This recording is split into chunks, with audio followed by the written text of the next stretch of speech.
Break के बाद एक बार फिर से स्वागत है और अब बात करते हैं रूस से आई अच्छी खबर की। दुनिया भर के करोड़ों मरीजों के लिए एक अच्छी खबर रूस से सामने आई है। रूस ने कैंसर की वैक्सीन बनाने का दावा किया है और कहा है कि 2025 से ये वैक्सीन रूस के हर नागरिक को मुफ्त लगाई जाएगी। इस वैक्सीन के आने के बाद से दुनिया भर के कैंसर मरीजों के लिए एक उम्मीद की किरण जगी है। कैंसर की वैक्सीन बनने से दुनिया के करोड़ों लोगों को फायदा होगा। भारत में भी कैंसर के मरीज तेजी से बढ़ रहे हैं और रूस की वैक्सीन आशा की नई किरण है।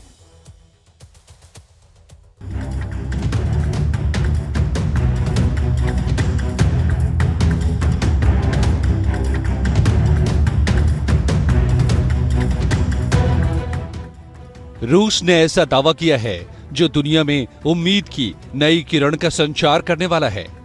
यदि ये दावा सही है तो करोड़ों भारतीयों को तो लाभ होगा ही, दुनिया के कई देशों को इसका फायदा होगा। रूस के स्वास्थ्य मंत्रालय ने वो दावा किया है कि इस खोज के सामने चिकित्सा का नोबेल भी बौना साबित होगा। दरअसल रूस ने कैंसर की वैक्सीन बनाने का दावा किया है। रूस के स्वास्थ्य मंत्रालय का दावा है कि उन्होंने कैंसर की वैक्सीन सफलतापूर्वक विकसित कर ली है। ये सार्वजनिक वैक्सीन न होकर पर्सनलाइज्ड वैक्सीन है। ये न सिर्फ हर कैंसर पर काम करती है बल्कि हर कैंसर मरीज के लिए भी है। ये थेरेपेटिक वैक्सीन है जो कैंसर से सिर्फ बचाव नहीं करती बल्कि उन मरीजों को ठीक भी करती है जो कैंसर से पीड़ित हैं। ये वैक्सीन कैंसर मरीजों के मैलिग्नेंट सेल्स को निर्देश देती है और अपने जेनेटिक लेवल को बदलने वाली कैंसर कोशिकाओं के खिलाफ शरीर को लड़ने में मदद करती है।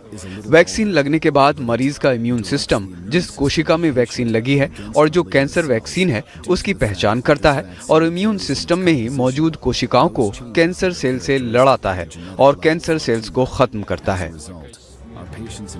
रूस को यदि कैंसर वैक्सीन बनाने में सफलता हासिल हुई है तो ये सदी की सबसे बड़ी खोज है।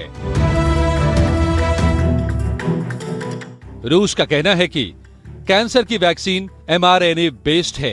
दावा है कि वैक्सीन से ट्यूमर की ग्रोथ रोकने में मदद मिलती है।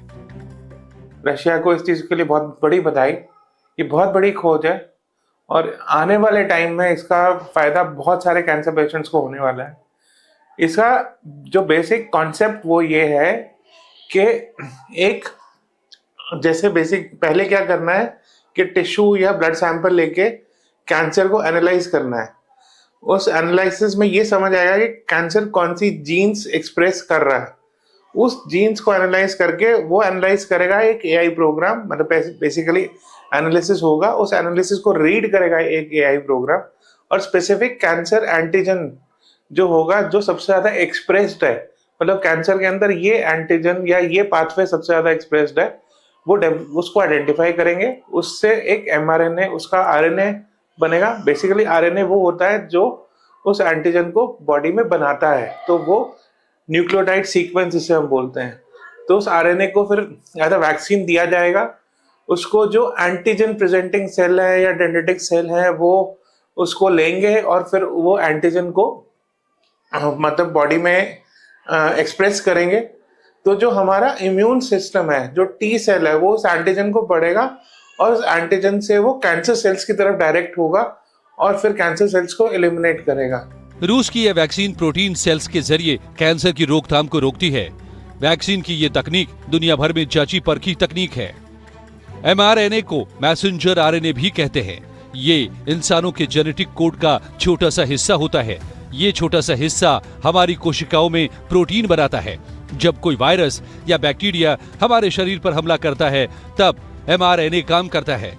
mRNA हमारी सेल्स को वायरस या बैक्टीरिया से लड़ने के लिए प्रोटीन बनाने का मैसेज भेजती है। इससे हमारी शरीर की इम्यूनिटी बढ़ती है और एंटीबॉडी बन जाते हैं। ये एंटीबॉडी बीमारी के खिलाफ खड़े होते हैं और बीमारी को खत्म कर देते हैं। वैक्सीन की तकनीकों में mRNA तकनीक को फास्ट तकनीक कहा जाता है। ये तकनीक बाकी तकनीकों से जल्द वैक्सीन बनाने में काम आती है। कोरोना काल में भी कोवैक्सीन mRNA बेस्ड तकनीक से ही बनी थी। mRNA वैक्सीन न सिर्फ बीमारी को ठीक करती है बल्कि इससे शरीर की इम्यूनिटी भी मजबूत होती है। रूस की वैक्सीन mRNA तकनीक पर आधारित कैंसर की पहली वैक्सीन भी है जिससे शरीर को ठीक करने का दावा हो रहा है। कैंसर सेल शरीर में बाहर से नहीं आते बल्कि शरीर के अंदर ही मौजूद होते हैं। ये भी शुरुआत में आम सेल्स यानी कोशिकाओं जैसे ही होते हैं।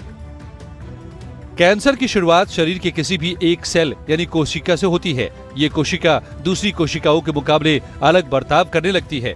फिर ये कोशिका अपने आसपास की 1, 2, 4 बाकी कोशिकाओं को अपने जैसा बनाती है। सैकड़ों हजारों एक जैसी अलग बर्ताव वाली कोशिकाएं मिलकर ट्यूमर में तब्दील हो जाती हैं। इसी ट्यूमर को कैंसर भी कहा जाता है। अब रूस ने दावा किया है कि उनकी कैंसर वैक्सीन तैयार है और अगले साल से रूस के सभी नागरिकों को ये वैक्सीन मुफ्त लगाई जाएगी, जिससे रूस के नागरिकों को फायदा होगा। न सिर्फ रूस के लोगों को बल्कि दुनिया के लोगों के लिए उम्मीद की नई किरण होगी। किसी इंसान को कैंसर हो जाए तो बाकी कैंसर ट्रीटमेंट के साथ ऐसी कोई दवा दी जा सकती है जिससे इम्यून सिस्टम अटैक कर दे कैंसर सेल पे। इसको कहते हैं therapeutic cancer vaccine. Imperial college London ने 2023 फरवरी में ही अनाउंसमेंट करके इसका ट्रायल किया हुआ है, चल रहा है उनका ट्रायल।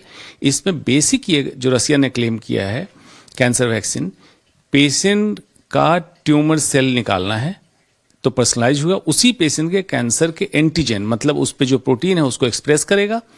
लैब में उसकी तैयारी मैसेंजर आरएनए बनाया जाएगा। मैसेंजर आरएनए मतलब समझिए मैसेंजर जो पत्रवाहक की तरह काम करेगा। उसके जेनेटिक इन्फॉर्मेशन को लेके बॉडी को जब पहुंचाया जाएगा तो बॉडी का इम्यून सिस्टम उसके खिलाफ एंटीबॉडी बनाएगा और ये एंटीबॉडी कैंसर पे अटैक करेगा, कैंसर मारेगा। मतलब कोई बाहर से कीमोथेरेपी जैसी दवा नहीं दी जा रही है, एक इम्यून सिस्टम को जगाने वाली दी जा रही है। कैंसर दुनिया में हर साल सबसे ज्यादा लोगों की जान लेने वाली बीमारियों में से एक है। भारत में भी कैंसर तेजी से बढ़ रहा है। भारत में साल दर साल कैंसर मरीजों की संख्या बढ़ती जा रही है। एनसीआरपी की 2020 की रिपोर्ट के मुताबिक 2025 तक भारत में कैंसर के 16.25 लाख मरीज होंगे। 2017 तक भारत में कैंसर के करीब 13 लाख मरीज थे, जिनमें से महिलाओं की संख्या 6,60,000 से ज्यादा थी, जबकि पुरुषों की संख्या 6,32,000 से ज्यादा थी। 2018 में भारत में कैंसर मरीज बढ़कर 13,25,000 हो गए, जिनमें महिलाओं की संख्या 6,78,000 जबकि पुरुषों की संख्या 6,47,000 थी। 2019 में भारत में कैंसर मरीज बढ़कर 13,60,000 हो गए, जिनमें 6,95,000 महिलाएं और 6,65,000 पुरुष थे। 2020 में भारत में 14 लाख कैंसर मरीज थे, जिनमें 7,15,000 महिलाएं और 6,82,000 पुरुष थे। 2025 में भारत में कुल कैंसर के मरीज 15,75,000 के करीब होंगे, जिनमें महिलाओं की संख्या 8,10,000 और पुरुषों की संख्या 7,65,000 के करीब होगी। ICMR के आकलन के मुताबिक भारत में अगले 5 साल में कैंसर मरीज 12% तक की दर से बढ़ेंगे। हालांकि सबसे बड़ी चुनौती कम उम्र के लोगों में कैंसर का बढ़ना है। ग्लोबल कैंसर ऑब्जर्वेटरी के मुताबिक 50 साल से कम उम्र के लोगों में ब्रेस्ट और प्रोस्टेट कैंसर तेजी से बढ़ रहा है। इसके अलावा थायराइड, मुंह और फेफड़ों का कैंसर भी कम उम्र के भारतीयों में तेजी से फैल रहा है। कैंसर मरीजों के दुनिया भर के आंकड़े डराने वाले हैं, इसलिए रूस की वैक्सीन को उम्मीद की किरण माना जा रहा है। रूस की कैंसर वैक्सीन दुनिया भर के मरीजों के लिए वरदान साबित हो सकती है। विश्व स्वास्थ्य संगठन की रिपोर्ट के मुताबिक दुनिया भर में कैंसर से हर मिनट 17 लोगों की मौत होती है। 2020 में दुनिया में कैंसर के 1,93,00,000 केस मिले और 1 करोड़ लोगों की कैंसर से मौत हुई। एनसीआरपी की रिपोर्ट के मुताबिक भारत के महानगरों में breast cancer high risk factor है। एनसीआरपी के मुताबिक भारत में कैंसर के हर 10 में से 7 मरीजों की मौत हो जाती है, जबकि विकसित देशों में यह आंकड़ा 10 में से 3 या 4 है। भारत में हर 2000 कैंसर मरीजों पर एक डॉक्टर है, जबकि अमेरिका में हर 100 कैंसर मरीजों पर एक डॉक्टर है। अब रूस में अगले साल से वैक्सीनेशन प्रोग्राम शुरू होने जा रहा है, जो कैंसर के मौजूदा मरीजों में कैंसर ग्रोथ तो रोकेगा ही, साथ ही आम लोगों में भी कैंसर नहीं पनपने देगा।